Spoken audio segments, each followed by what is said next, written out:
Welcome to another episode. Gas Network presents Sports for the Culture. I'm here with the family. Bryce, XXV, Double I, Rome, D-Malo, Gruff Lion. T-Buggy, man. To the greatest sports show on the planet, La Familia. Hope y'all ready for a ride. can't wait to hear what you guys got to say.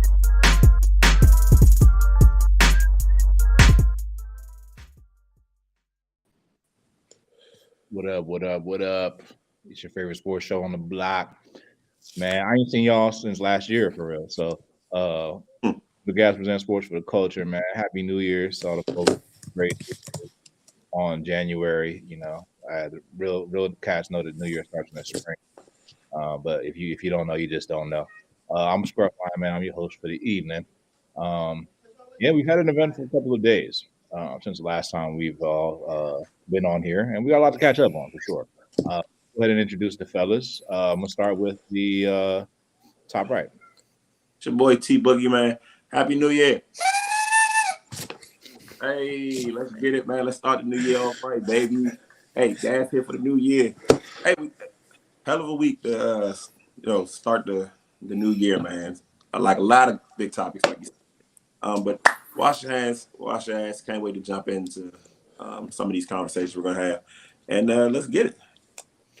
Yeah, man, a lot to jump into. I'm gonna go ahead and go with bottom left right here. My man, whose light is shining so bright that I can't even see his face. Yeah. I had to change the lighting on y'all, man. Y'all tried to say I was brown in the group chat or something, man. Let y'all niggas know. Now you're clearly dark skinned. Darkness. Hey, man, y'all know who it is, man. Your boy Young Rome 22. I missed a couple weeks. We had a week off there. I had to miss a week, but I'm back, man. I'm back. Reporting live from the Shadow Realm. Last but not least, D-Malo, the bottom right. What's up, people? As a matter of fact, what's up to my fellow playoff teams up top? Isn't it great, guys, to smell the road to the Super Bowl? The grass is much greener on the other side. But, hey, Rome, how you been, buddy? I haven't seen you in a while, man. What happened? What happened after that bye with Washington? I never saw you afterwards. Hey, man, it's busy season where we work, G. No, not busy enough to catch this roast. Hey, man. Hey, I give credit where credit's due, man. The Giants are having a better season than everybody expected, including yourself. No. I said we're going to be a better 17. The one thing that I doubted is the playoff part. But I always knew we were going to be better than you guys. You can run the tape on that. Run the tape. That's fair, man. That's fair. I'll give it to your Giants, bro. I will give it to the Giants. So, I mean, hey, let's jump into that first, man. We could jump into the other stuff in a second, but since we talking about it, man, your boy Rome guaranteed the playoffs for the Washington. Yeah, your boy Rome. For the record, for everybody watching live on Twitter and YouTube, the whole Washington eliminated coaches doesn't know. None of that was in the pre-show. None of that is on the list of topics that we're discussing. Like all this is just spur of the moment, just like boom. Let's talk about the Commanders. We're supposed to be talking about the teams that made the playoffs, but let's start with the Commanders. Like the free publicity. If I would have put that in the topics, you might have not showed up.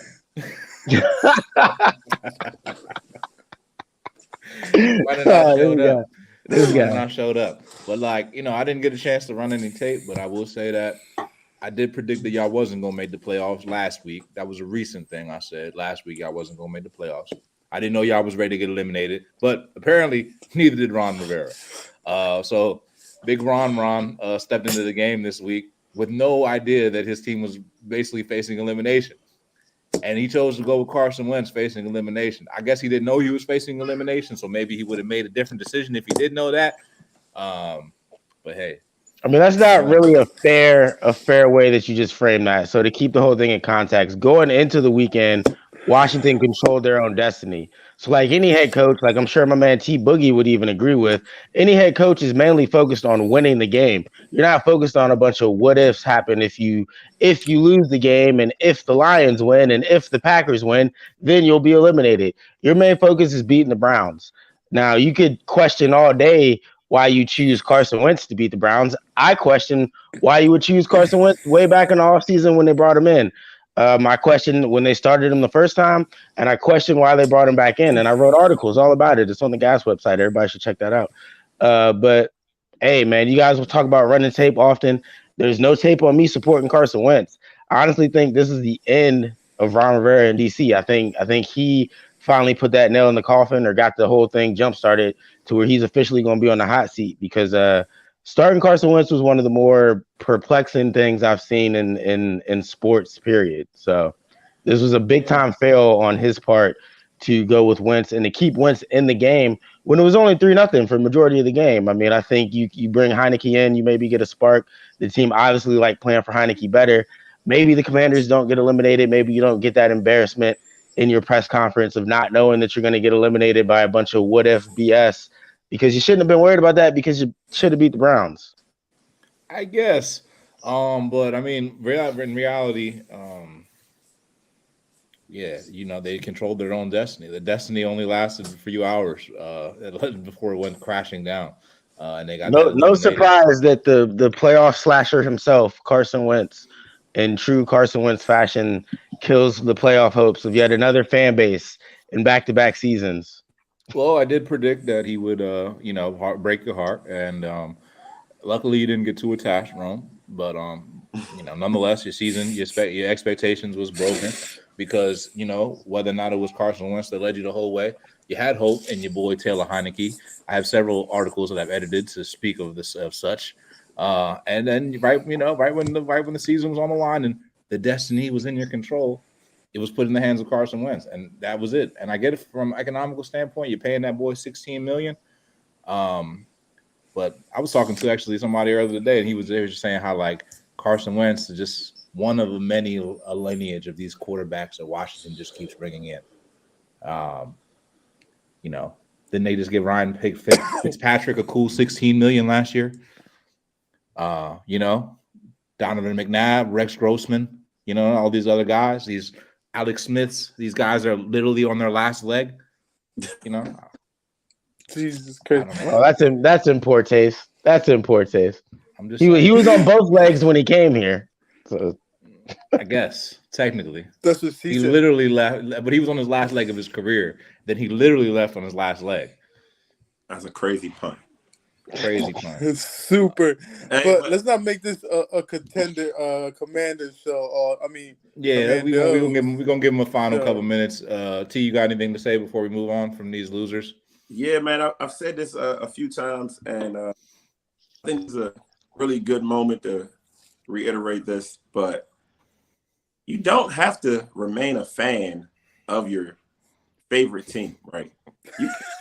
You can pick a new team and buy new merchandise. You know what I'm saying? Don't take this personal. This isn't just to you because there are many like you, all right?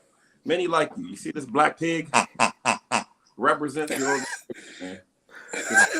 Well, that was the most unloyal thing T has ever said. Ever. Like you don't have to be a fan. Like, bruh, first of all, being a Washington Redskin football team Commander fan, that's in the blood, bruh. That's in the blood. That ain't going nowhere. The little ones, they knew the fight song way back when, they know the fight song now. Like, it ain't going nowhere. That's in the blood. All this wishy-washy, changing fans, like a lot of people in the city do. Oh, I'm going to like Dallas. I'm going to like the 49ers because they was winning a lot when I was little. Nah, we don't do that here. Here, where I'm at, we Commanders for life. This is a life sentence. It ain't no switching. Hey, yo, but ain't your son a Ravens fan?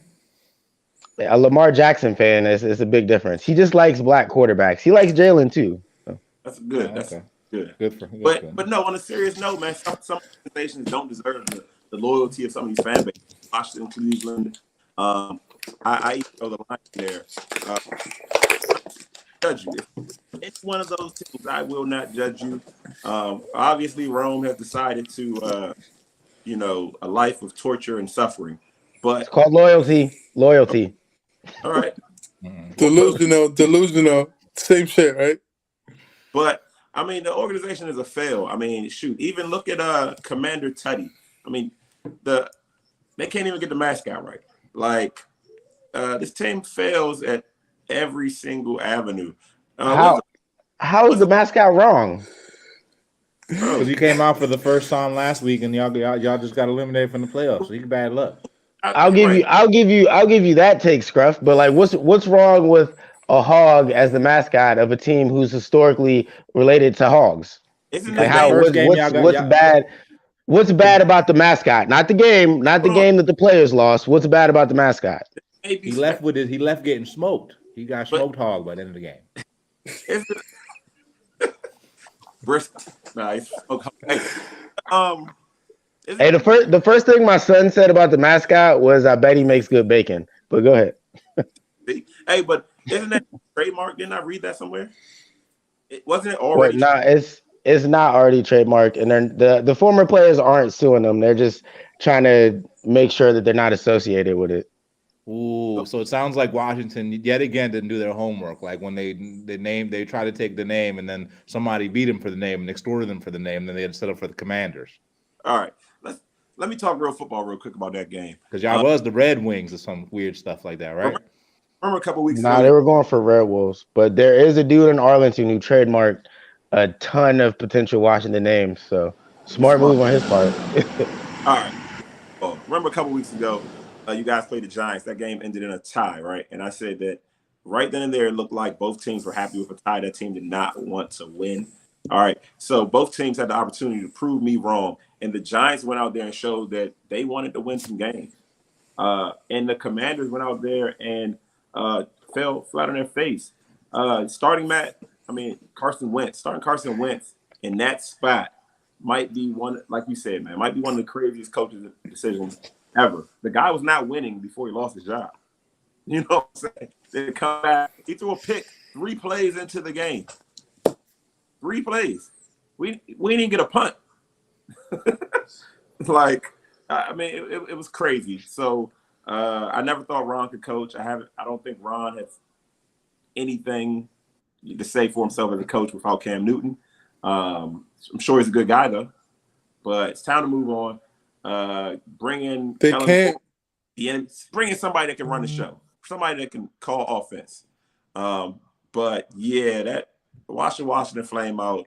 I gotta watch those games. My wife's a Washington fan. It kind of sucks, man, to watch that team lose constantly. I saw a stat, and I don't know if this is true. Everything you read on the internet isn't true, but you might can verify this. This team hasn't won a game in December or January since 2016. Nah. Ron's known for his strong finishes. I want to say last season and this season we haven't won in December. Maybe it's I got to double check that. But yeah, last season and December, this season we haven't won in December at all, which is un-Ron. Wasn't y'all hot 2 years ago when y'all finished the season and y'all gave Brady the best close loss of the season? Yeah, that was 2 years ago though, like you said. Right. Yeah, it's 2. But getting hype about stuff like that. I gotta double check. But let's move on for the Commanders. I don't want to spend too much time on those bums. Happy New Year. Hey, one more thing. Hey, y'all the ones that wanted to talk about us, man. Y'all the ones that wanted to talk about us. We don't spend the first 15 minutes of the show on the 49ers. We don't spend any minutes on the show on the Giants. Very, very rarely do we dedicate the opening segment to the Eagles. But Commanders all day, whether win or lose. Nah, because we got no choice because we got 2 co-hosts. Commander this, Commander that. My life, Commanders. Yeah, it's actually just payback time because we had to listen to y'all rants about this during the season, and now it's time to hold y'all accountable. I'm all about it. Oh, yeah, that's good. Let's get to the teams that made the playoffs so we can rant about my other takes on the NFC this season because it's not all Commanders here. Not yet. First, we have a little bit more serious issue to talk about. Last night's game, man. I don't know if y'all seen the game, but the Bills were supposed to play the Bengals, supposed to be a high-scoring affair. Unfortunately, within the first couple minutes of play, Damar Hamlin was going for a hit. I hope I didn't spell his name wrong. I think I did. But he was going for a hit, and he ended up getting up, falling back down, and they had to bring out the CPR machine on the spot.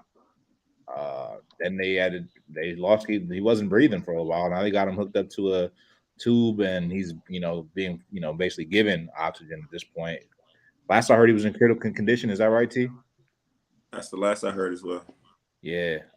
So really, really, really crazy stuff. So everybody that did see it, or I'm sure y'all seen it on social media, whatever the case may be, what is y'all reaction to that situation? One word reaction, whatever y'all feeling about the situation. T, I'm sorry with you, man. Oh man, it's gut wrenching stuff, man. It's tragic. It's just terrible to see, terrible for him, terrible for his family, anybody that saw the play, anybody that caught the replay. I'm not sure how you can even know of that situation, and your heart just doesn't go out to him and his family. And especially, at least for me, as a football parent, I talk about my son playing football on the show from time to time. It's just rough. It's just rough for me to see a young kid, his life's work, his life's goal, to get there, to start, right? He's starting because of what was it? Micah Hyde is injured, maybe, or Poyer, one of the safeties are injured, and to get a start and to be playing well, and in the blink of an eye, a routine play, your career, your life is jeopardized. I don't know, man. It was just tough for me to watch. It just makes me wonder, what it's all worth for the players, for the parents, as a fan. What is it all worth in the end? And I know this was a freak accident, but football, more than most sports, kind of lends itself to violence and injury. So I just have to wonder, do we even need this game? That's kind of what left me. Yeah, I think that's very much a valid question, bro. I mean, and we know the NFL is a violent game. I think we get used to the violence. We enjoy it to some extent. I think we maybe become a little desensitized to it. I think moments like this kind of keep us honest because we notice this could happen. It's one thing when it happens, when the guy's 45, 50, 60, 70 years old and it's, not on television. It's nothing when it happens on national live TV and you see somebody lose their breath right in front of us and, lose, everything, balance everything, and you're not even breathing, so it's very scary stuff. G, I want to hear from you. I was just stunned because last night I was at my local bar. I'm catching Rutgers play Purdue, and then at the same time I'm watching the game. The tackle looked like a routine tackle, and then the next thing I know, ESPN goes on commercial break, and then that's when I text that group chat. And I'm like, "Yo, what's going on? Where the game is not going?" Like, and the crazy thing about it, it so happened to be like the last time I watched a player go down and not get back up was fellow Rutgers player himself, Edward LeGrand, when he got hurt and he was paralyzed from that hit. And I'm looking at this and I'm just like, ESPN showed the replay. I'm like, well, damn, it was just a regular tackle that you normally watch every other Sunday, every some Saturdays, and every other Thursdays and Monday night. And then you look at it again, and then you hear it, and then at the bar, they start telling us like, hey, guys just down, and you hear reports on Twitter, like, yo, like it's just a serious thing, and then it just goes from like, shit, like this is where you like, it's where you put it off perspective as a person, like, damn, humanity got to ring over all of this. Not our bets, because I put money on that game. I had fantasy players playing that game, and it's just like, yo, fuck that. This is someone's son. And the fact that then you hear reports that his mom was there. And I'm happy. The one thing I got to applaud ESPN is that they showed that replay one time and never again. Like, even on social media, I'm happy, like, outlets didn't post it up because, like, damn, man, nowadays, where people are quick to post a video of someone getting hurt and player playing again, God knows. Let's pray that this is not the last time this man It's on the field. Eventually, let's hope that he gets back on this field just for his dreams. Because at the end of the day, man, they say, what are you willing to risk for a dream to live, to pursue? In the NFL, we all knew this is a possibility where someone could end up in the hospital. And like, it's a life change. Remember, the NFL is one of those leagues that make a bunch of minority millionaires, most than any other league, just because of the size of the roster that they need. And these are teams that were carrying 53 men each team, a league with over 30 teams. And it's just, I'm happy that the NFL did what they're supposed to do. The fact that the medical team was on point just to get him in there. And now you hear reports he basically died twice, and now he's come back to life. His uncle just came out saying that he's looking good. There's good signs, good vitals, but he's still under critical conditions. But the fact that this man is still fighting, man, and guys out there, because guys listening to our prayers, man. But let's hope he makes it out. And I'm happy that if this game does not need to get played, at least not for the Bills. Like, 'cause you can't imagine the team like to go back on that same field again. I can't see them playing back in the Bengal Stadium, not for the remainder of the season. Yeah, no, I mean, it was crazy. I can imagine why players didn't want to go back and play after that, man. I mean, just kind of reminds you, like, you could any moment. Rome, final thoughts on this. You're on mute though. Can't hear you, Rome. All right, my bad. I said I got a couple thoughts on this, but the first place I wanted to go with obviously was, it was a horrific scene. Seeing the play, it was a very routine tackle. I've been around football my whole life. That is a play that we've all seen every Sunday. It's a play that we will see this coming Saturday and Sunday. It's a play that we'll see in the playoffs. That was a very routine tackle and something that happens in the game of football. What occurred immediately after, is something that pretty much none of us have seen on a football field, if at all. Watching someone go into cardiac arrest is horrifying. I didn't even want my son listening to what was going on sports TV today. I've shared this on the show before. He's played football, so this hits a little at home. I've played football, like I said, I've been around it. So I mean, seeing something like this is extremely scary. It puts a lot of fear in a lot of people. It does bring a lot of questions around football and combat sports and why we do some of these things. But one thing that has stood out to me today the most is all the support that's come out for him, all the stories that have come out for Hamlin and about the person and the man that he is.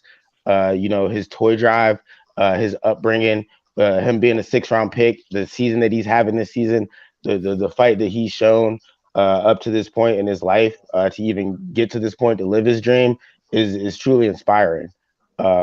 It's a big part of the reason I watch sports in general. It's a huge reason on why I joined Gas with you guys, is because I feel like that's something that we highlight here, is not just the athlete but the man that they are. And I feel like if there's anything that's been good to hear about coming out, this is the charity work that he's done and the man that he is.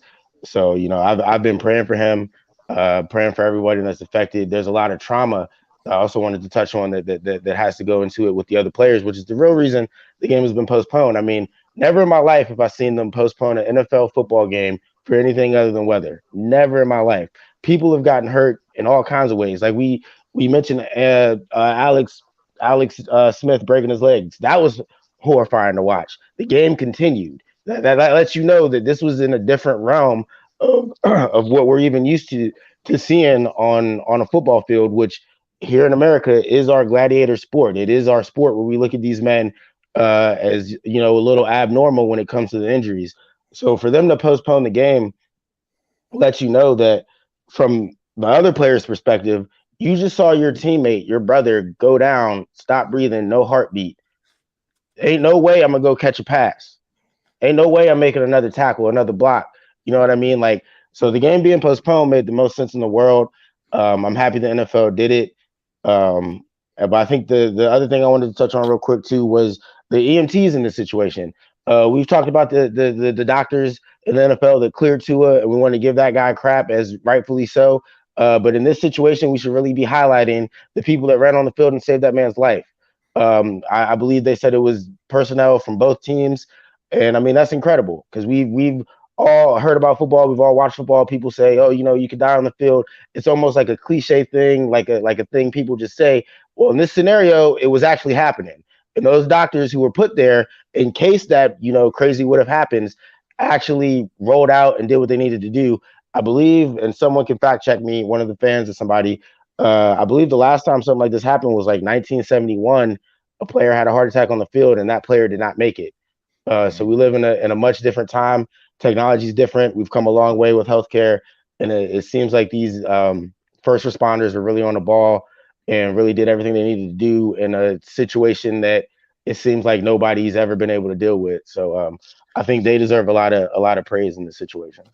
I agree. And I want to harp on a few things that you said, Ron. Credit to the medical professional, the third party medical professional that the NFL, always makes sure they have a third party just in case it goes wrong so they can blame them. But in this case, they did their job well, and we can praise them in this situation.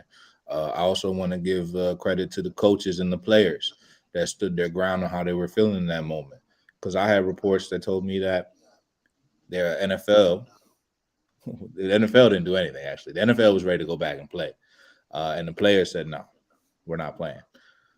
Then the coaches came to the decision after deliberation and all that. And then finally, after an hour of probably a standoff to some extent, the NFL decided to call the game. So I don't want to give any credit to the NFL in this situation. To be honest, I think postponing the game or whatever they do from this situation, we'll see. I think a lot of it's going to have to deal with the money, unfortunately, for them, and the repercussion, the optics for them. I think that's all they care about, to be honest. I love the NFL. It's very entertaining. But I think the nature of what we're dealing with here, it's on alert, in terms of like it's, endangerment of the species of sports. It's kind of in that space. So what I saw was chickens coming home to roost to some extent. To quote the great Malcolm X, basically, you pass all the things that have been going on for years with this, brutality of the game. Eventually, it does surface. What we saw was right there in that situation. I think it was just chickens coming home to roost. In addition, with a whole bunch of other stuff that's going on, this makes the whole Tua situation seem like cupcake stuff. You know what I mean? And that's actually a very pretty situation. I thought that was very much a worthy situation. But yeah, craziness all around. All we can do is just hope for the health of the player involved. I hope we don't see this, again anytime soon. But really, I don't know what the true solution is. I mean, I don't know if we'll ever see this again. Like I said, this was a freak accident. I was reading up this type of injury does occur in sports. Usually lacrosse, baseball, softball, where the ball hits, a younger person a lot of times in the chest, and you need a defibrillator to restart the heart and jumpstart that heart. But football is violent by nature, and we talked about this a little bit in the group chat. How some sports don't have to cater to this wide market, and it's part of the reason why football is America's new pastime. That everyone, all creeds, all walks, all ages, really likes this game, but it's really glossed over about how violent it is, how many deaths do occur playing this game, how many life-changing injuries. I'm not talking ACLs. I'm talking vertebrae, spines, necks broken. Playing this game at all levels, from little league, high school, college, pros, all levels, semi-pro, flag, and I think I felt this way for the last couple of weeks, just watching football and thinking about football. That it's about time that football kind of just says, this is what we are. And I know, Nickelodeon can't get behind that, and some of their other sponsors can't get behind that messaging. But the reality is that's what football is, and it's dangerous, and it's not just a contact sport; it's a collision sport. You know what I mean? If So so let me jump in right quick because T's making a very good point, and I just want to piggyback off it a little bit because you're right, and it's almost like a paradox because part of the problem is the money, right? So with the money brings in a wider audience. With the wider audience brings in more eyes, more spectators, more people who are going to question that violence. So in order to continue making the money, you have to put on this facade that your sport's not that violent. Because back in the day, and T, you can attest to this, when we were coming up, football was that. They did not hide that they were. It wasn't a pretty man sport. It was you're going to run the ball. It was look at this dude missing a couple teeth. It was played with leather helmets at one point and one bar. They weren't worried about concussions. They were waking you up with smelling sauce at one point. You know what I mean? And yeah, that's what they told you it was. It was a gladiator sport. Now we talk safe and healthy a lot more, and that's important as we should. But I think that is kind of dim the light on the fact that, like you said, football is a brutal, brutal sport. There's no hiding that. There's no getting around that. I played football simply at the high school level, and I've seen people pass out. I've seen people with the glossy eyes. I'll tell you guys a story real quick. The one I remember my career vividly, right? I can tell you guys a lot about certain plays. One play I don't remember, I got trucked, right? Got ran over. The only reason I remember the play, coach calls me out in the film room. Rome, what happened here? You got ran over. What the hell going on? Coach, I don't remember that play. I remember the play before. I remember the play after. I don't remember this dude running me over. I was out. I was out on my feet, bro. And that's part of the game. But I didn't say, damn, I shouldn't play. I shouldn't play next week. I stopped talking about how I couldn't remember shit, got my shit right, and played the very next week. You know what I mean? And how many players go out there and do that constantly, like at all these levels? Like we talk a lot about Tua. We've talked a lot about Tua on this show. Um, the thing that's going to come down with Tua, really, at the end of it, is Tua's decision. What is Tua going to decide to do with Tua's life? Because the thing with concussions, a lot of that is self-diagnosis. You could probably pass a concussion test. You could probably, you know what I mean, do enough to look like you're okay. You could probably be okay one day, wake up the next day and not be okay. You know what I mean? So a lot of that stuff comes down to the decisions of the players and if you even want to get into the sport, if you even want to do it in the first place. Because I mean, if we're being honest, we've never seen nobody have a heart attack on the field, but this was all taught to us that this is something that can occur. When we signed our kids up to play football, there's a waiver. You know what I mean? Like we know these inherent risks, and I think the people that are out here pretending like football is some soft sport, they're just pretending. well, I think you're exactly right. And at the beginning of the show, well, not the beginning of the show, but the beginning of the segment, I said, what is it all worth? And I what is it worth is probably going to be unique to the individual. But where do you draw the line? At what age can that person make that decision? Should a parent be allowed to make that decision for a child? And at what point do you protect people from themselves or just protect people in general? Because we watched the guy, and that's what was so frightening about it, right? CPR is almost exclusively reserved for life-saving efforts. So we watched the guy have to have his life saved in front of millions. And we're watching, you talked about Tua. We're watching Tua potentially forfeit his future in front of millions. And it's like, I don't think we can pretend anymore about what this thing is. And again, like as a parent yourself, Rome, like how do you make that determination? And how do you sleep knowing that this is a risk, a real I risk? mean, it's tough. It's tough. As you know, we helped my son out of football this year. I've been having conversations with his mom today about this exact thing about the hit and all that. My son took a pretty hard hit his first year playing. He got a knee to the back of the head, which was pretty serious. So there's all kinds of risk. Like I said, like I've seen people pass out. I've seen people make what we would call a good football play, stand up and fall over because they're not right in the head. They need to sit down now. Like So I mean, again, it's going to come down to personal choice and decisions. Probably not just as an individual, but most likely with your family, whoever that may be in your life at the time. But a lot of these people are that make it pro. They're living out their dreams, and it's hard to tell someone that if they are healthy enough to not play. So I mean, I put it akin to UFC, boxing. These are all things that I've questioned. I've questioned why anyone would step into a UFC ring. They do moves that will literally kill you. The other person is essentially attempting to kill you. So I myself have questioned why anyone would want to do that. But there's plenty of people getting into that. So I mean, it's one of those things, man. No, I agree. But we don't see too much MMA at a youth level. It's just I don't know, man. Like I said, for me personally, it was just tough to watch. I think what you were hitting on was the commercialization of football. The fact that it's on Nickelodeon, the fact that I can watch a little Nickelodeon show with my son about football. I guarantee you they don't show highlights of the Bills Bengals game. You know what I mean? That's not going to make slime time. So it's the commercialization of it is one of them things, man, because you can't commercialize MMA fighting. Or at least not to, you know what I mean, not to the extent that you're showing it on Cartoon Network and Nickelodeon. Yeah, it's true.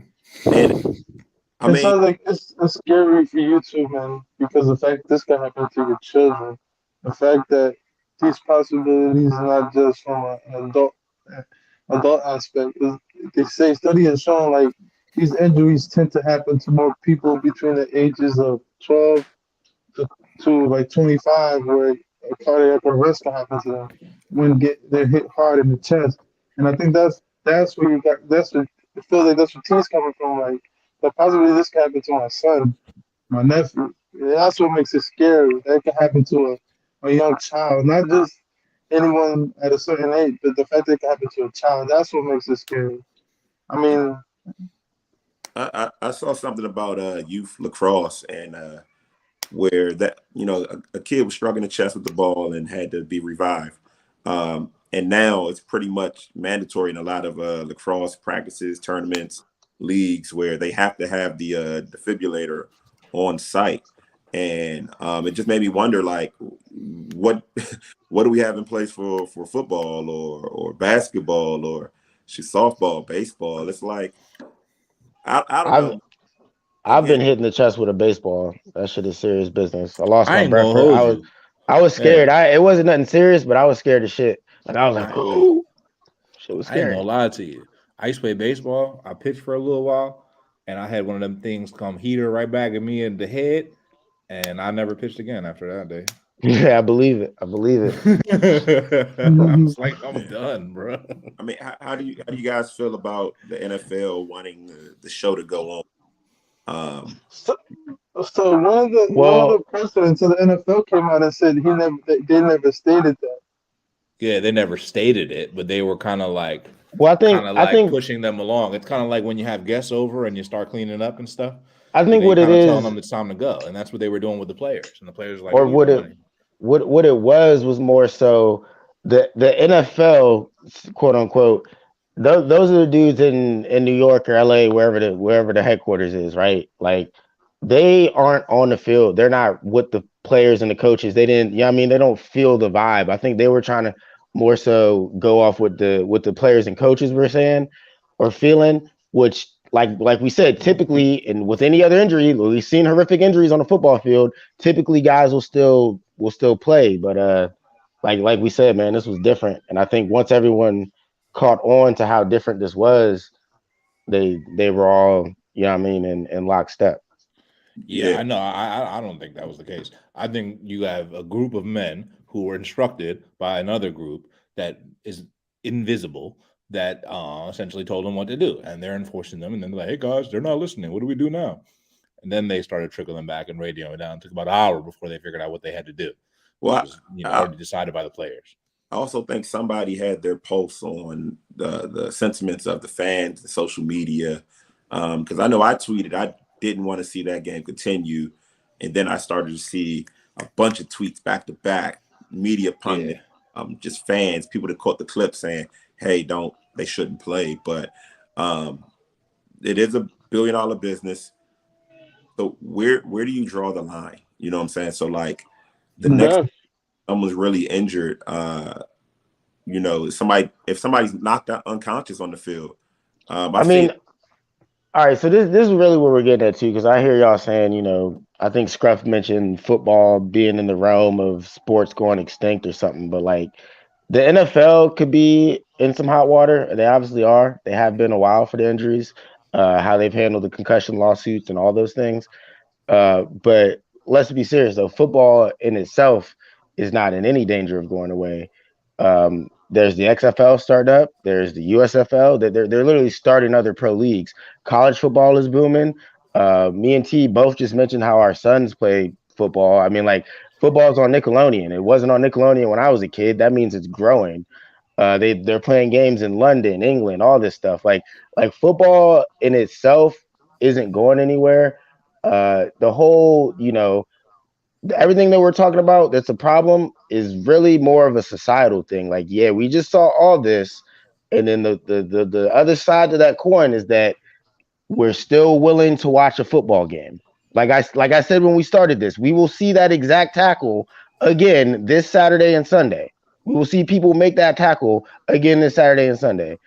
We saw the horrific Alex Smith, the horrific concussion that Tua got, and we all continue to play fantasy. We all continue to place bets on FanDuel and whatnot.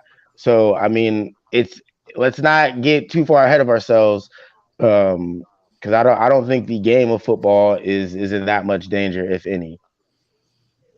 Yeah, No. I don't think the game's going away, but I do think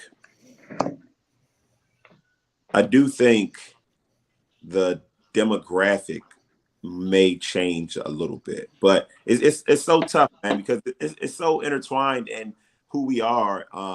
The masculinity of being tough and the bravado of being a soldier. I mean, all the stuff that makes a man is literally used in football to show some sort of ego, pride, bravado. So it's probably not going anywhere, but I do think it's time for people to just kind of talk about it in more realistic terms, and understand that there are people that are going to sign up for this, going to sign their kids up, and there are people that are going to say, no, this is too much. I saw a doctor tweet, an ER doctor tweet. I'm a doctor. Both my parents are doctors. I've seen enough to know both my kids can never play football. Somebody pointed out that injury is more likely to occur in lacrosse and baseball. And her exact wording was basically, I didn't say her exact wording, but it was something to the effect of, outside of that, you still have other severe injuries. So I don't know. I just think the conversation is going to change going forward. Yeah, I I just ain't gonna I just hold you. got one thing for players, man. I hope they got like life policy, life insurance, and injury insurance more. That's what like, you want to hear about the NFL taking care of these players, because if this is a possibility, then there has to be some kind of insurance for these players themselves. So like you hear all the time a bargaining agreement where like players are literally fighting hand over fist for the NFL to give them more insurance to help these players after their career. But, and then you hear about Nah, stories G, about players being in suicidal watch because from all the head trauma to it, there's just a lot of shit that these players. If anything, we as fans need to come with play support players when there's a lockout. So that No, these but you're players right get a though. little bit You're more right. help. yeah, You're G, That's right. you're just you're crazy. you're getting on another layer I wanted to get on too, man, which was the insurance and the contracts in the NFL. The NFL is one of the few leagues that doesn't do guaranteed contract. There's not a lot of guaranteed money in that league. And then you see something like this. So that was something else I wanted to see what you fellas thought about, man. Like, how do y'all feel about the NFL and how they do their contracts when their players are at extreme risk on every play? For It's me, I basically like personally it's feel they need to take away the cap, a salary cap, because with a salary cap, you can't guarantee contracts. Because teams now put in a stronghold that where you can only pay these people a certain amount, and you don't want to be stuck with a contract. And that's the only reason why I think baseball players are able to get paid what they get paid. hockey players, soccer players, because their cap is so large that it's hard to hit that mark. Compared to NFL, what's the salary cap at NFL like? A Like quarter, 200. I like think yeah, it's like quarter of 200 million quarter per of a team. billion. I Yeah, don't quarter know of if a the cap billion. is the answer. The problem is this. It's like you need some type of insurance, type of life insurance, something that's going to cover the players beyond the time of the time that they're playing. Because But you basically what won't happens guarantee is contracts though. You I won't think that, you that guarantee need that's both. contracts. I only think you need no. both. That's only I going think to you cover need them for both. that's only going to cover them for the duration of the contract. So who gives a fuck? G, they got a 5-year guarantee contract. Then the 5 years is over. What But happens to their medical Yeah, career? Because what's going to really happen to them, the issues that are going to that's really be fine. haunting But them, look are at the going to kind of happen in their contracts they're able to 40s get and though. their 50s. But I'm saying, look at the kind of contracts you're able to give someone without so much of a cap. Then you could It's not reset the about market for that. anybody. It kind It's of not is because you about think that. about it. No, If it's you have a not. It's salary, about if you don't put the cap on the quarterback, right? If you take that away from your salary cap, you could actually start paying your linemen, your offensive tackles, your defensive ends. You could pay these more than what they're getting. If you look at bruh, not so many players make more than 10 million a year. paying them more does not equal better health. Do you understand that? I mean, the guys can blow their money in, the same ways, just on more extravagant nah, stuff. they definitely need the health insurance, the life But here's the insurance, I'm not all problem. saying that. they don't. Here's the problem with the health insurance thing. If you're a life insurance company, as you get older, you get closer to being about to die, your life insurance goes up. You know what I'm saying? And same thing with anything else. So the more at risk you are, the more the policy is going to be. What life insurance companies going to cover the NFL? I wouldn't cover them if I was a life insurance company. There's probably going to be a lot of claims. Yeah, I mean, I don't know. Just exposed a lot of things that aren't really talked about with the NFL. And but again, I do want to put Damar Hamlin first, and give prayers and well wishes to him and his family, and hope he makes a speedy recovery. Because that's all you can want, man. You want the young man to just regain his health. Keep living his dream. Yeah, man. I ain't gonna hold you. Ain't no Val Silence gonna be playing football, bro. I ain't gonna tell you straight up. They're gonna be playing basketball and tennis, like shit, and track and field.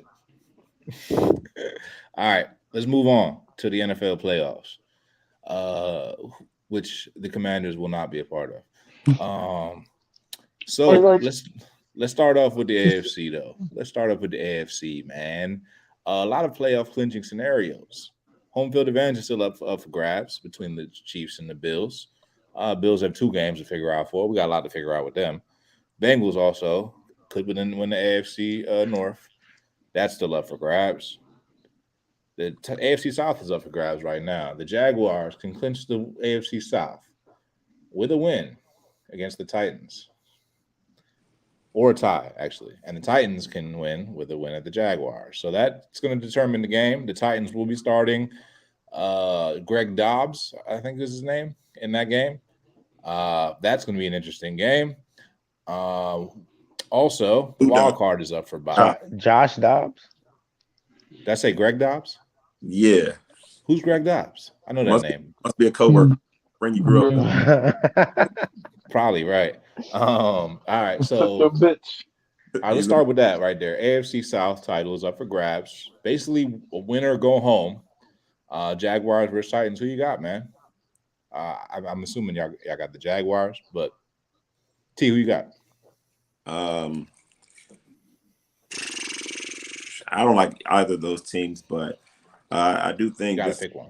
Yeah, I'm gonna go Jaguars because I think this is an opportunity for a young quarterback to kind of make a name for himself, to kind of defining moment, an early defining moment, and I'd like to see Lawrence live up to the hype a little bit and win this one. That's all I got. I don't think either of those teams can win a Super Bowl, but I think Lawrence, Jags rise to the occasion and get the win. This is against my better judgment because the Jags are one of those franchises where I'm like, yeah, you should change if you like them, but I'm gonna go with the better quarterback. I ain't gonna lie, yo. Growing up, I had a friend that was a Jags fan, and he used to love them, man. He used to love them. He used to rock all the jerseys back when they had Fred Taylor and Mark Brunell. Keenan McCardell. Yeah, crazy times. Rome, who you got? Jags or Titans? Man, that's actually a tough one. Do we know if Henry's playing? I know he didn't play on Thursday. He is.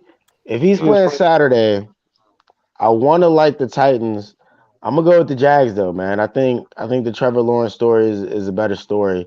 Right when I was ready to give up on Trevor Lawrence, I think the show I said he was a bust. The very next week, that man started lighting it up week after week after week. So I'm glad to see it, man. So I kind of want to see my man get in the playoffs. Yeah, I feel that. I feel like any quarterback that makes Rome look foolish is always one of my favorites. Anytime I start to hate on him, it seems that it goes right for him. So You don't that's like how you know. That's how you know they about to turn around. You don't like them blonde haired quarterbacks, man. G, who you got, man? Okay, Titans or Jags? Well, if Rom likes the team, then I'm gonna go with the opposite. I am taking Tennessee because it's still the King Henry show, baby. Uh, and I like what the coach did last week. A coach that actually knew that he could afford to lose the game.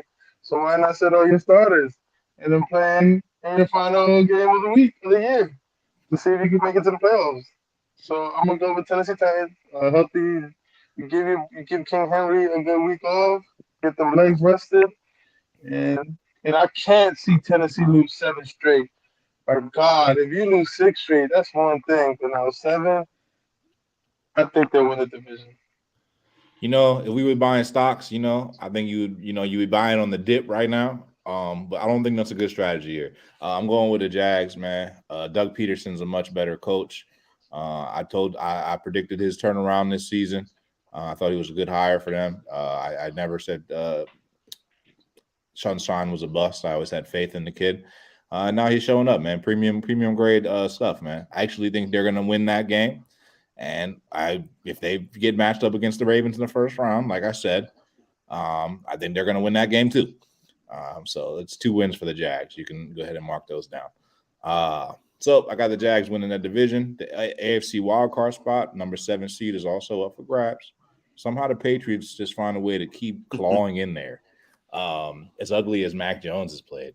But somehow they get it, man. It could be a punt return or a defensive performance, or they just really just grit and claw their way to wins, man.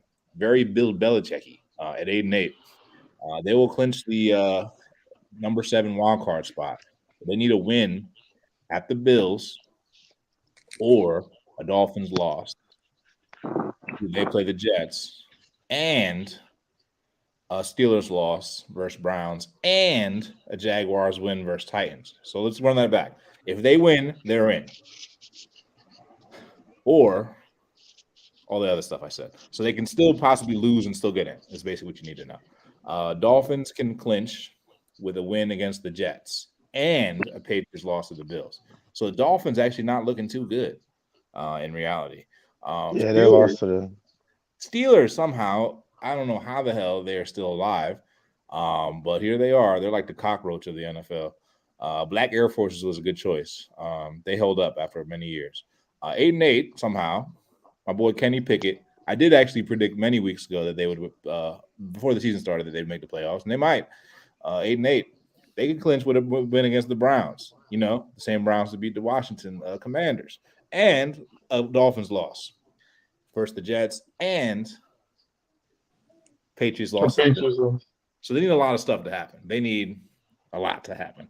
They need the Bills to win, and they need the Jets to win, right? And I'm going to go ahead and say it now. Those 2 things are going to happen because the Dolphins ain't going to have Tua. The Bills are going to have a lot to play for, especially since this last game didn't even count. So they're technically still playing for their division, their spot.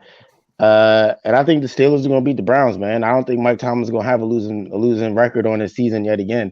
Steelers are about to sneak in the playoffs. All right. Not to be forgotten here.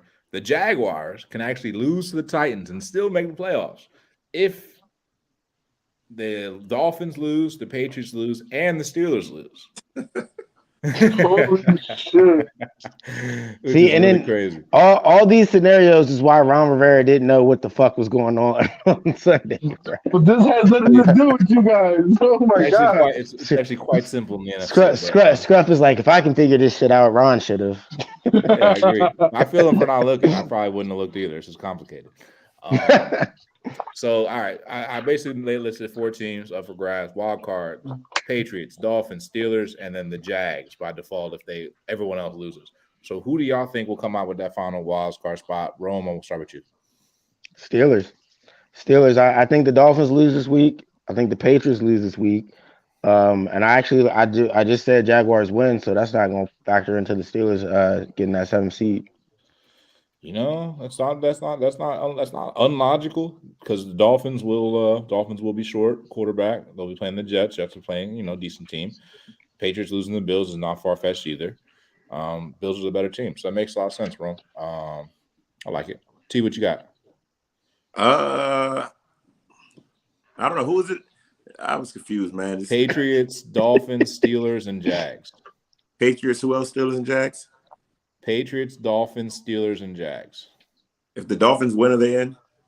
Dolphins clinch with a win against the Jets, and the Patriots have to lose against the Bills. The Patriots win and are in. Dolphins could get.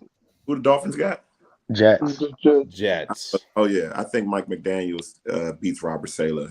2 former 49ers head coaches. I think Saleh gets him. I think McDaniels gets him. He just has more talent. It's gonna be cool to see Sauce and Tyreek Hill, but I'm gonna go. Dolphins should get in. What have they lost? 4 in a row? 5 in a row? 5 in a row. 5 in a row? Yeah. That's tough because I hate to bet against streaks. But yeah, I think Miami makes it. I can't see Belichick making the playoffs without Brady. So true.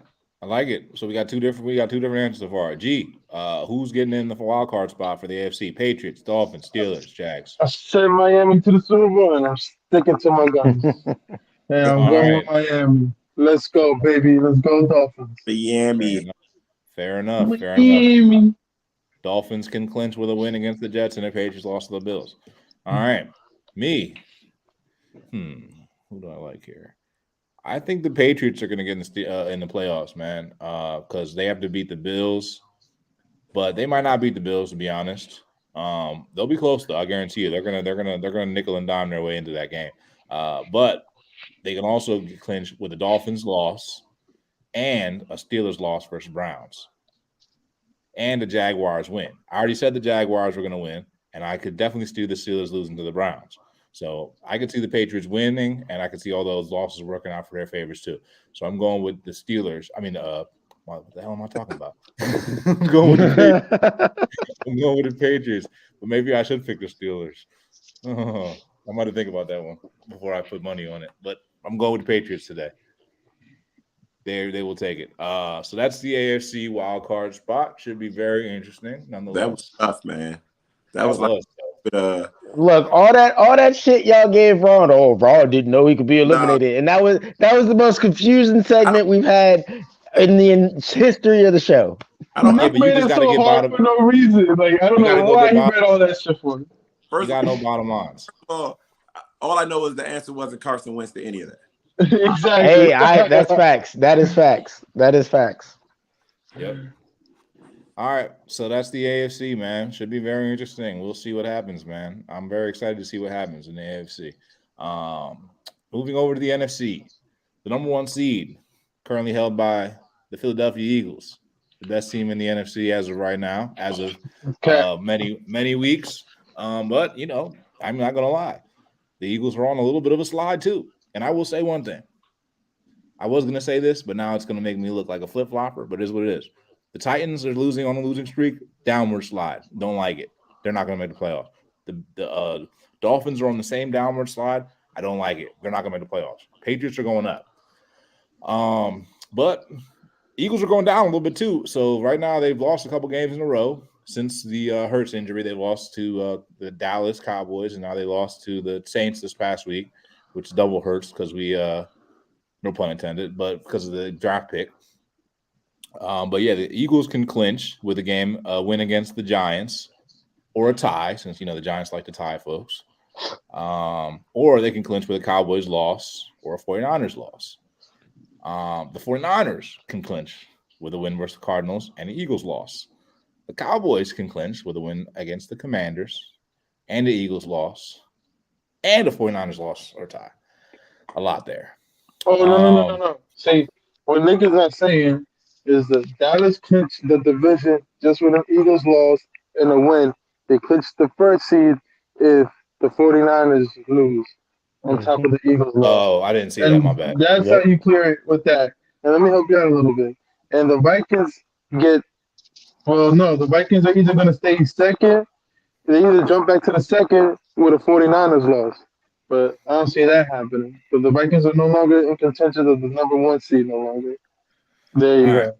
Thank you very much for clearing that up. So, with that being said, will the Eagles be the number one pick? Who will be the number one seed? Who's going to get the bye in the NFC? Well, that's question number one. The second question is the lack of play, I guess you would say downtime for Jalen Hurts going into a potential bye where he might not play for a whole month, is that going to be a problem? So let's start with that. Who's going to win the number one? Who's going to win the number one seed? T. I think Eagles keep it. I think Eagles keep it. The 49ers could very well sneak in there. Dallas is sneaking there, but I think the Eagles figure out a way to keep it. They're a really good team. Quarterback or no quarterback, they got a lot of talent across the board. I can't imagine them losing 3 in a row going into the playoffs. So I think they keep it, and I don't think that would be an issue for Jalen Hurts. He'd be fresh. You know what I'm saying? He's fresh coming. I wouldn't even be worried about Russ, man. He seems to be a gamer, offense centered around him. I'd be happy that he's coming back after being rested versus not getting beat up, potentially injured in week 18. Yeah, rest is the ultimate, the trade-off. Everything in life is a trade-off. You get rest or you rest versus rhythm. Oh, he was gonna say something about the Commanders, but I made a face because he said something like Jalen Hurts is resting and not getting hurt in week 18. He's hurt right now. He's hurt right now. So Scruff, to answer your question, I don't think he's gonna come back rusty because of rest. I think the bigger question is how does he look on the sprained shoulder because it was on his throwing shoulder. So I mean, the smart thing would be to rest him. If they feel like they can get through this game without him, I would let him rest that whole month until if you can get the 1 seed without Jalen Hurts, I would rest him, let him come back 100% healthy for the playoffs. I know he's not the best thrower, but it's his throwing shoulder that got hurt. So it seems kind of foolish to rush him back. That's kind of what I was saying. Like it's good that he gets that week off. No, you said something like, "Oh, he's not getting hurt." Like he's already hurt, right? He's already the injury already occurred. The injury already occurred. But if they put him back out there week 18, so that he wouldn't, to knock some of the rust off and just to win that game and guarantee that 1 seed. He could so you don't think they should put him out there, right? No, I don't. No, I agree. So that way they can find a way to lose to the Giants. The 49ers can win and get that number 1 seed. I'm right there with you. I don't know if the 49ers win. Who y'all got next week? Cardinals. Cardinals are but who are they playing? Colt McCoy's not even going out there. They're down to like their 3rd QB. Trace McSorley. Bruh, I hear what you're saying, T, but y'all's defense is going to eat that man alive. Nick Bosa is walking. They didn't eat Jarrett Stidham alive, but Nick Bosa walked my man into that last throw, bro, for that pick, bro. Like Bosa's on a different level. T loves to downplay his team. That defense is on some crazy shit right now. No, what T is trying to tell you is he doesn't want his team to lose the rhythm, so he doesn't want that first week bye. It's Purdy. This is a rookie still, and give him a bye, he might get off rhythm, and that's what T is trying to tell us. So me, as a Giants fan, we're gonna help you guys. We're gonna fuck up your rhythm. We're gonna play the Vikings, and we're gonna get He's playing the matchup. Play one of them low seeds like the Giants. Get them out there. Hey, listen, we're not a low seed. We got the 6th spot. Something you wouldn't know about. So you're gonna have to watch my boys play on a Sunday or Saturday, another week after this week. So here's the thing, man. Here's the thing. I don't think Philly is going to get the number 1 seed unless they beat the Giants, because I don't see the Cowboys losing to the Commanders, and I don't see 49ers losing to the Cardinals. So I think if they want the bye, they better play Jalen Hurts. Now, it's really a damned if you do, damned if you don't situation, right? Because if you don't play him and you go out there and you lose, you've now got 3 straight losses on your resume. You're beat up already. Josh Sweat went down last game. Pretty bad injury. Neck injury. Not good. One of our sack leaders. Lane Johnson. Eagles have not been good traditionally without Lane Johnson. He's been out the last 2 games. Guess what? We lost the last 2 games. It doesn't look good. I mean, hopefully Lane Johnson comes back for the playoffs, but I'd like to see Jalen Hurts go out there and demonstrate why we are the number 1 seed and to reclaim ourselves as the number 1 seed so he can get a little bit of rhythm under his shoulders. I got a question. Is he still hurt? They said he looks good for this week. They haven't cleared him yet, but it looks good. They're trying to be sneaky. Has he been practicing? I haven't looked at y'all's report. What do you guys think about the bye in general? Help teams or hurt teams? I think it all depends on where your team is at that point in the season. If your team is just now getting on that roll, like let's say you look at Tampa Bay, their team has been trying to get it together all season. They don't need a bye. G mentioned it with your 49ers. Maybe Brock Purdy does need to just keep going week to week. Maybe he doesn't need that little break in between. But the Eagles, you could make a strong case that they could use a bye. Scruff just mentioned a couple guys that were injured. Maybe that extra week off makes a difference. So I think it very much depends on where your team is at that point in the season. I think we could use the bye. I certainly think we could use the bye. I think everybody except Jalen Hurts could use the bye. I think Jalen Hurts could still use the bye, but I'd like to see him get loose a little bit. You know what I'm saying? Remind people what he's doing. Because he was the MVP before this whole nonsense started. And I ain't gonna lie. Gardner Minshew's not going to beat the Giants. Oh, definitely. My defense been on point. We getting hot. Everybody's coming back. I think you could trot me out there and I'll beat the Giants. Bruh. Yeah, don't even get me started on the Giants, bro. You can't get started on the Giants. What you gonna say? You busted your ass. What you gonna say? Say something now. Can't say I didn't bust anybody's ass, bro. Look. That's the craziest part about the Giants. We went with the tie and we won. And look at you. You want to talk about busted ass? What happened the last time y'all played Philly? Hey, like, listen, give us a real reason to believe that Philly won't be number 1. Because we're gonna win. That's all you need to know. Like Jalen Hurts put up like 40 or 50. And guess who's taking me to the game? Scruffy taking me to the game? What? Yes, he is. Yeah. He's my +1 this week. He's taking me to go watch his team lose. So I'm straight. Since your boo-boo Commanders are not in the playoffs anymore. I hope you bring that bag. I hope you bring that bag on your head. Matter of fact, I sent you one. You should get it through UPS soon. I got it sent out already. For you in Rome. For you and Bryce, you and Bryce got with my signature on the side. I thought the Commanders Cowboys game was going to determine the final playoff spot. I thought that was going to be the spot to beat on Sunday, but I guess not. Man, as soon as they announced Wentz, that was it. Wait, was on the wall. Why is this turning back to a Commander spot? When we try to slay him, let's go back to Commander spot. I hate it. All right, enough.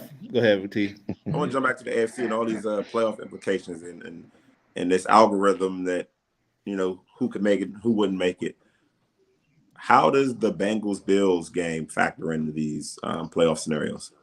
It does. It's huge because for the number 1 though, only thing affects the Bills because the Bills need that extra win to take over the number 1 seed. Bills need 2 wins to take off the number 1 seed. That affects the entire AFC because what I was saying was the Bills-Patriots game means even more now because if this Bill-Bengals game would have concluded, let's say the Bills lost and they would have been out of contention for the number 1 seed, right? So that takes a little bit of pressure off the Bills-Patriots game. Now the Bills have every chance to get that number 1 seed. That's still on the table. So now they're going to be going all out against the Patriots. So that, in my mind, I'm taking the Bills in that game, right? So that changes the entire landscape. So if you're a Patriots fan, you kind of drew the short end of the stick because I disagree. I disagree with Rome, though. I disagree. You know why? Because the Bills just came off of one of the most distraught, traumatic situations I've ever seen in pro sports. They got all their guys on the sideline crying. They're still hurting today. They didn't play a game. They have 2 games to play before they can even start the playoffs. One of them is against Bill Belichick, and the other is against the team they just played. And they're heartbroken right now. They have to win 2 games. They need both of the games to win the number 1 seed. So I guarantee you the Bills will not be the number 1 seed. I guarantee you. No, yeah, I don't think they're. This is the downward I don't think they're slide getting a that number 1 seed. guarantees they will not make a playoff run. Actually, But T's question was how does the Bills Bengals game affect this playoff run? And it's critical. It's extremely critical. Like I don't know how they're gonna fit this game in or where they're gonna fit this game in. But again, the Bills, as it stands right now, have a chance at getting that number 1 seed. So. I mean, I think technically even the Bengals do. If the Chiefs were to lose, because again we're getting into crazy scenarios. But if the Chiefs were to lose and the Bengals win out, then all of a sudden they could be number 1. So this changes the entire outlook of everything. That game Monday night was a big one to be had. I do know. I think this benefits the Patriots also. I'll add that when the Bills have to play 2 wins, they have to play 2 games. They just play 1. Nah, they got to play them, and they got to play the Bengals. So when are they going to put that game on? That's the real question. I don't know, but that's all the thing that Bill Belichick has to worry about. When you give a good team something to play for, they usually turn it up a notch. I watched the Saints do it after Katrina. I watched the Patriots do it after 9/11. When you bad teams though, no, they fold. Okay. But I do think the Bills are a good team, and I don't know how they'll do this playoff scenario, but I wouldn't want to play them. I'll tell you what, you might be on something. They might bounce back for their boy. Play in his honor. Yeah, I wouldn't want to play the Bills right about now. Maybe they don't. Maybe it's okay out. Maybe the Bengals catch the brunt of that, but I don't know. I don't think they have the mental capacity to make it through this whole playoff run after all that just happened. So I don't know. I think you're lagging on that, bro, because none of these guys look like they're weak of mind. I don't think the Bills are weak of mind. And then to give what? You just said it yourself. Their brother just got hurt. Why wouldn't they play against the number 1 rival against the Patriots and just whoop their ass? Yeah. If they pour on a win by 20-30. That makes sense, bro. But remember, we were just talking about how a lot of them are probably sitting on the sideline thinking about, is this even worth it anymore? I think in the moments after that play, yes. But these guys are trained, right? I don't want to call them machines. I don't want to dehumanize them, but they've been doing this their whole life. And if I do know one thing about football players, which I've never been able to tap into as a basketball guy, they feed off of emotion and passion and energy. And that crowd, is that game in Buffalo? Yes. Yeah, that crowd's going to be so loud. The jerseys, the signs, you could if you're a bettor out there, take the points with that Bills game. They're going to put on a show. Definitely for Bill Mafia, bro. And it's at 7.5 right now. It's 42 and a half. If you get better, you take the over and you take the spread. Yeah, I'm taking them against the spread. I think they're gonna pour it on. Yeah, Bill Belichick's his offense can't keep up with the Bills' offense. Not on this one. All right, fair enough. Final playoff scenario. Bear with me on this one. So I did say last week that I thought that the Packers were going to take the final wild card spot. And right now, it's looking pretty good. Right. Because the Commanders had their own destiny, and Packers have their own as well. I guess the ayahuasca is doing good; it's kicking in. Packers are 8-8, and they will clinch a win with a win against the Lions. Now, as I mentioned in the pre-show, the schedule makers did a particular favor to Aaron Rodgers and the Packers by giving them the 8:30 spot. There are currently 3 teams up for grabs with the number 7 wild card spot in the NFC. The Seahawks, who play I think they play in a 4 o'clock window, They're 8-8 also. They can clinch a win in a wild card spot with a win against the Rams and a Packers loss or tie versus the Lions or a tie versus the Rams. And holy shit. And don't make this hard on yourself, man. Don't put no ties in this. And Lions and Packers tie and Commanders and oh my lord. This is a lot, Can man. I help you? It's a lot. Please translate this. All right. So Seattle takes the number 1, takes the 7th spot with a Seattle win and the Lions win. The Lions takes the 7th spot with a Seattle loss and a win. Green Bay takes the 7th spot with a Seattle loss. And no matter of fact, they don't need to worry too much about Seattle. Even if Seattle wins, it's not a problem because I believe Green Bay has a tiebreaker against them. Correct. Because it's divisional. But with a Green Bay win, basically Green Bay just needs to win out, and that's how they get to the wild card, the 7th seed. So, with that being said, like I said, by the time the 8:00 game is played, the Seahawks game will already be completed. The Lions could already be potentially eliminated from the playoff contention, meaning the Packers would pretty much have an easy win lined up for them. Not necessarily, right? It's nothing like a division team to want to play spoiler, right? Mm-hmm. To some extent, they're not going to be playing. They're not going to be playing for the playoffs. If the Seahawks win, they're in, right? No, the Seahawks need the Lions to win. Seahawks got to win, and the Lions have to win. Yeah, need a Packers loss. So if the Packers win, they got the tiebreaker over the Seahawks. Yes, sir. Packers win, and they're in. What's crazy? Oh well, then Aaron Rodgers done made it. How many teams did we assume we're going to make the playoffs just faded? Seahawks, Miami. It was who else? It was a couple. Washington. Washington. Yeah, we saw a couple teams. Wasn't Seahawks 7-4 at one time? Seahawks were one of the higher seeds a little while ago. Yeah, the Jets were looking like a solid playoff pick a while ago. Mm-hmm. I feel like this year, more than any, in recent memory at least, there was so much parity, man, down to fantasy football and a lot of teams being maybe 2 games over and that winning the league. You know what I'm saying? 3 games over, winning the league. I didn't see a lot of – I was in 5 fantasy leagues. I didn't see a lot of two-loss teams, 1-loss teams. I think it was a good season for football overall. And you know what's the crazy thing about this now? You could afford a tie with an 18 team season. You could actually any team could afford a tie because that's not a loss nor a win, and that's what literally helped the Giants out against the. Believe it or not, the reason why we clinched the 6th seed, that tie, literally a tie helped us.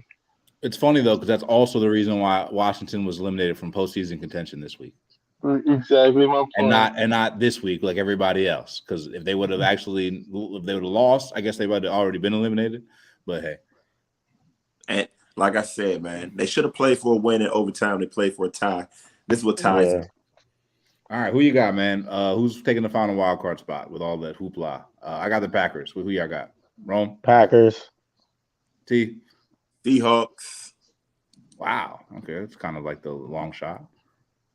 All right, I don't see that happening. But the great division. I'm gonna go with the Packers, man. So is that Green Bay defense playing hard in pause, and then the Green Bay is actually using the running game, something that they should have did in the beginning of the season. Now they're doing it now, and they get.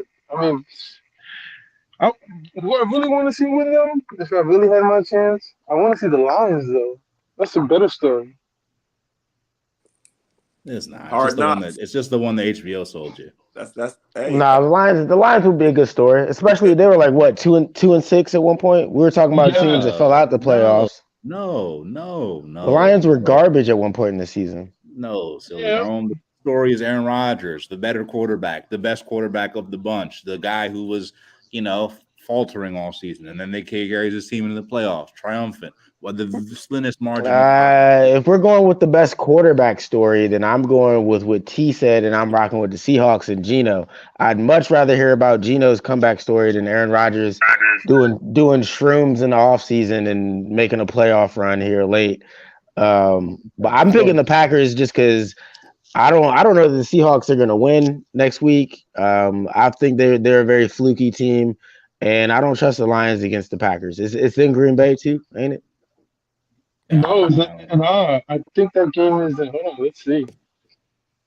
I don't know, but so I mean, Oh, I it think is. That game is in Green Bay. There, never Yeah. mind. See, You still see, looking see. at Aaron Rodgers. The league is set up for Aaron Rodgers to make his comeback. No, hey man, who would you rather see in the playoffs though? Seriously, who's more dangerous in the playoffs? I think the Packers are. Well, I know who Now, T when the fuck doesn't. is I that? know. I know who T doesn't want at the 7th seed. who? The Green Bay Packers and Aaron Rodgers Why wouldn't going he? up to Aaron San Rodgers Fran. is Aaron Rodgers. We Wait, put hold on. we put Aaron Rodgers out of the out of the playoffs every year. Multiple times, I know, and then this is what he wants. He's gonna want San Fran. Jimmy G's done it right. He can't, but they're not going to beat us, man. Like Packers can't throw to win. They're in my eyes, they're one dimensional. That's not a matchup I'm running from. I can't wait to see the line for that game. That might be a money line game for me. For I like what? Packers upsetting the 49ers against Purdy. I love that. I mean, Purdy would have to throw some picks, right? He would have to have a true rookie performance. And it's the playoffs, so it's not a possibility. There's the time. It's the time for it, bro. I'm not Perfect betting. time. We destroy the Packers consistently. And I don't know, T. You got Packers colors on, man. It's a foreshadow. This is Kinda Giannis is though. for 50 plus on the Washington Wizards. You know what I'm Yeah, saying? he went crazy today. I was watching that. But Yeah, pretty big performance. Which is going to bring us to our final topic for the evening. Great job on the playoff scenarios, fellas. It's tough for me. I ain't gonna lie. But biggest performance, man. I ain't gonna lie. First, it's gonna be MVP conversation, but we'll save that for later. Donovan Mitchell just dropped 71 points last night. So yeah, the same time that this whole situation with the Bills was happening, Donovan Mitchell was going freak nasty on the Bulls. Double overtime, 71 points, 11 assists, 8 rebounds to be exact. Somehow everyone forgets about the other stats. They only talk about the points. But when Luka, does something, they just name all his stats, including everything. But Luka had a pretty crazy game too last week. 60 points, 20 rebounds, and I think 10 assists. Crazy, triple-double. So 2 crazy performances right now. As the odds stand, Luka is the current favorite on the MVP odds right now, at the highest odds. And actually, Donovan Mitchell's 8th currently, which I think is absurd. But hey, I put some money on that. Hey, Wait, who's he better than? who's he better than who? On that, 8 players are way better than him. I don't even think he should be 8. He should be top 15 at best. You crazy, bro. You tripping, bro. You don't watch basketball. But he's just another Devin Booker. You crazy, bro. He's All baby. hype all throughout the season. Come playoff, them boys going to a little turtle. They going to a little You chef. crazy, bro. He a baby Boys D on Wade. bomb. He a baby Jordan. He a baby Jordan, baby D Wade.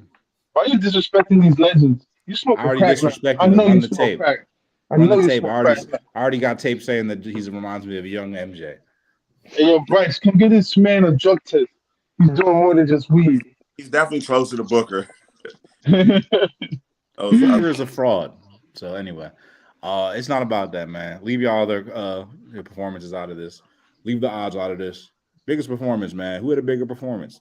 Donovan Mitchell's 71-point performance or Luka's 60-point triple-double? G, I'm going to start with you. Luka, bro. Are you crazy? Luka, what was it? He came back they had an 8-point lead with less than a minute, 9-point lead, and Luka came and took over the game. And the fact that listen, I'm gonna be biased here. He did it. Your boy Devin Booker did it against my Bulls, and I hate the Knicks with a passion because I think Knicks fans are like Cowgirls fans. They're a bunch of bullshitters, a bunch of donkey shit, a bunch of liquors, all that good shebang, man. See, when Luka did this against the Knicks, I was happy. I rejoiced. Hit him with a 6-piece, 60-piece, 20 rebounds, and what was it, 11 assists or 10 assists? The man went nuts, and he did it by himself. All right. I mean, like Donovan Mitchell didn't do it by himself. He was missing. Darius Garland, who's an all-star. Listen, So listen. Luka did it in one extra time. He didn't need more than two. He needed one, and took over the game in one overtime. He didn't need two. He did it in one. Imagine if he did it in double overtime.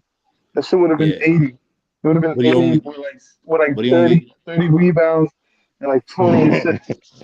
Shit would have been but crazy. he didn't join the ranks of Will Chamberlain, Kobe Bryant as the greatest scorers to ever, the highest scoring in a point in game period. You know, this is actually the highest point scored since Kobe dropped 81. That doesn't mean anything. No, it doesn't, because Devin Booker did something close to it, and he didn't win a chip.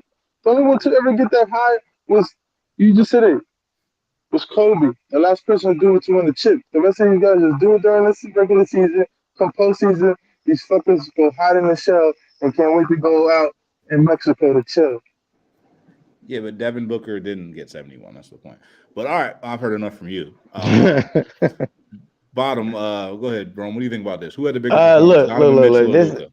This is a tough one, man, because I didn't get to see Mitchell's performance live, man, and I do know that was the most points scored since Kobe dropped 81, which is a hell of a statement alone. But first off, both these numbers are video game numbers, man. When you look at Luka's numbers, those are video game numbers, man. But I'm gonna go ahead and give it to Luka. But I'm not gonna lie, it's a little biased. I want to say Luka's been just impressing the hell out of me this season in particular. The last 5 games, bro, I think he's had like 50 plus points or something ridiculous. So he's doing video game numbers. It feels like damn near every night. So I'm gonna go with Luka, but that's probably because I didn't get to see Donovan. I feel like if I would have seen the 71 live, that might have swayed me, man. Because that's like even saying that right now, bro. 71 points in a game. It was crazy. Pretty wild. It was pretty it's wild. crazy. It's pretty wild. T, man, who had the bigger performance? Donovan Mitchell, 71 points, or Luka's 60-point triple-double? I don't know, man. I don't know. I tend to think triple-double is an extremely overrated stat. But Great. I still want to lean Luka just because I feel like Mitchell's 71 is similar to Booker scoring a bunch of points. Guys can get in the 50s and 60s. 70s impressive. They can score a bunch of points, but what Luka's doing is like legacy building stuff. You know what I'm saying? It's not a drop in the, like, it's a flash in the pan or whatever they call it. You know what I mean? Like Donovan Mitchell is probably not going to score 70 again or 60, maybe not even 50 this season. But Luka's going to give you more triple doubles. He's probably going to have a 40-point triple double, maybe a 50-point triple double. Like he seems to be unstoppable. So I just think it's more impressive what Luka's doing because it's a lot more consistent. Yeah, I feel it. And on a large scale. I feel it, but I disagree with all of y'all. I can't believe y'all all. I mean, I can't disagree. I'm not too surprised at all y'all because y'all don't value defense at all. So I totally understand why y'all chose Luka because Luka didn't play a lick of defense in them 60 points and 20 rebounds and 10 assists. But Donovan Mitchell did in them 71 points. He was D'ing up the whole time. But hey, I think it's a bigger performance what Donovan Mitchell did because he was shorthanded on the team. He's new to the team, mind you. He playing in Cleveland, the Cavaliers. He's brand new to this team, bro. He's making an impact. He's making an impact. Yeah, not much of a playoff team. A playoff team. Not much of a playoff team, nonetheless. But he's making an impact. He's making a huge impact. 71 points puts him in a situation where, hey, like I said, he's now amongst the, with the greats of Kobe Bryant, Will Chamberlain, and such. He's above Devin Booker. Don't bring up Devin Booker. All right. He's better than Devin Booker, bro. I think you're making my point. Luka is up there with the greats, LeBrons, the Kobes, the Jordans, and he hasn't even been to a finals, and he's going to be up there. Donovan Mitchell's name won't be mentioned up there. He'll be mentioned with the Bookers and Ray Allens and other good shooting guards. Maybe that second tier volume scorer. But like I've been saying all along, man, all these LeBron records that people are using to say he's better than Kobe and Jordan, Luka's going to shatter them. Bro, Yeah, y'all is killing me here, though, bro. Luka's going crazy right now. Bro, we're talking about these performances, bro. We're not talking about perpetual performances from a lifetime of duration. And that's why when I answered the question, Scruff, I was like, it would have been a little bit more fair had I been able to watch Donovan's performance, right? Because I do have to lean a little bit on what I know from Luka, and it's like T said, man, it's consistency. Dude has games like this every other night. Can I read you? Devin Mitchell's stat lines for the last 5 games prior to this? 71 points. You want to know what he scored? He scored his first. His last high scoring game. Let me know if you're gonna run off any defensive stats, please. Because no one cares about defense. Not when you do double overtime. What defense do you So play? you're telling me his performance was better because he had more blocks? He was DNO. That's all I know. Bro, all he had one block with that 71 point. How much defense was that? He had no steals. How much defense was that? Regardless of that, how many steals did he have? He had 0 steals. Excuse me. How much defense is that? Excuse me, sir. I know you don't play basketball, but blocks and steal does not determine defense, bro. You know what Luka had when he had those 60? He had 2 steals and 1 block when he scored that 60. Are you not listening? Triple dubs, baby. Bro, blocks and steals does not equal good defense. I mean, so I didn't get to watch stats. I didn't get to watch games, right? But I saw the highlights from both. And to me, it looked like Mitchell had one of those games where the basket's wider. You know, if you played enough basketball, everyone has one of those games. Hopefully it's while people are looking and with your friend. But it's one of those games where the basket's bigger and everything you throw up seems to drop. And I'm not calling it luck. It's just, you know, you're just that locked in. But Luka had the ball the entire game. He essentially beat the team by himself, man. Like 10 assists, that means another 70, 75 points, maybe more, were directly related to you putting someone in scoring position. My nigga, Donovan Mitchell had 11 assists. He did. All right. How many rebounds do you have? He didn't have 20, but he had 7. So technically, 20 rebounds is crazy. So technically, 71 points is accounted for that he put in the bucket, plus 11 assists, which is at least another 22 points, which means he accounted for 90-something points in that game, 93, 94, 95, depending on how many three-pointers were assisted potentially. Yes, potentially. Luka had 60 and 10 assists, meaning that at the very most, he accounted for 70 points. How many rebounds? Go back. How many rebounds lead to points? Bro, a few minutes ago, 2 minutes ago, you were telling me that Mitchell had the better performance because of defense. Now you're like, he scored 93 points. If you add in the assist, like, well, he had a better. No, I didn't say that was the reason he had a better performance. I just said that that's something that y'all overlooking. He had a better performance, period, and including the defense, it's by far the better performance. Mitchell's throwing up shots. He's stepping I don't back. know about by far. By far. Luka is like getting to his spot, using moves. It just looked different to me. One guy looked hot. The other guy looked at like, this is what I do. So, okay. All right, we'll see. Shaq said it best. You can do this during the regular season.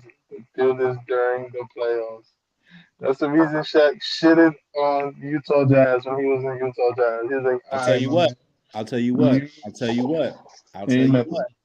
If I'm in the Eastern Conference right now, the last team I'd want to play would be besides the Celtics, Cavaliers. So you're not going to put the Nets? Nope. You're not going to put the Bucks? Maybe. You're not going to put the Sixers? You're not going to put the Sixers? Nope. You wouldn't put the Sixers? I think the Cavaliers have a better chance than the Sixers this year. Right now. Yeah, we're not healthy, bro. Let's put some things together first. You guys just went on a 15-game winning streak. Yeah, we're doing good. We're winning games. Doesn't mean I don't think we're going to win it all yet. I think Cleveland has a good chance to make some noise this postseason. No, they do. They do. When Mitchell's hot, when his shot's falling, he's hard to stop. I think it's setting up for pretty good matchups in both conferences. I'd love to see. I think there was a series. I don't think it was Celtics versus Cavs. I'd love to see that series. That'd be a good one. I'd love to see it. No, yeah. But what?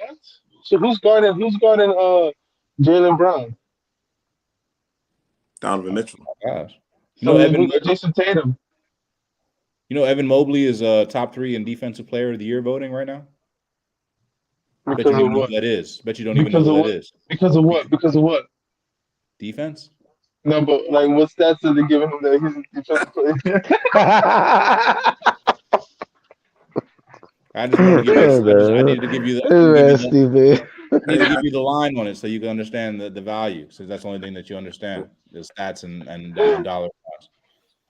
I love you, boy. You know I love you, boy.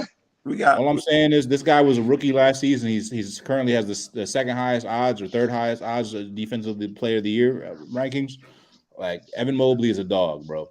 Darius Garland is one of the most talented guards in the league, and Donovan Mitchell shows moments of playing like Jordan. That's all I know. I'm mad that we're singing this shit out loud. My head I'm serious, but yeah, I ain't gonna lie. If you want to get a good value on your bet, take Donovan Mitchell to win the MVP. I just put 40 on it. It's gonna win me about a stack. So we'll revisit this tape at the end of the season. Donovan Mitchell, if he doesn't win MVP, he will be within the top 3, guarantee it. So who's in top 5 right now?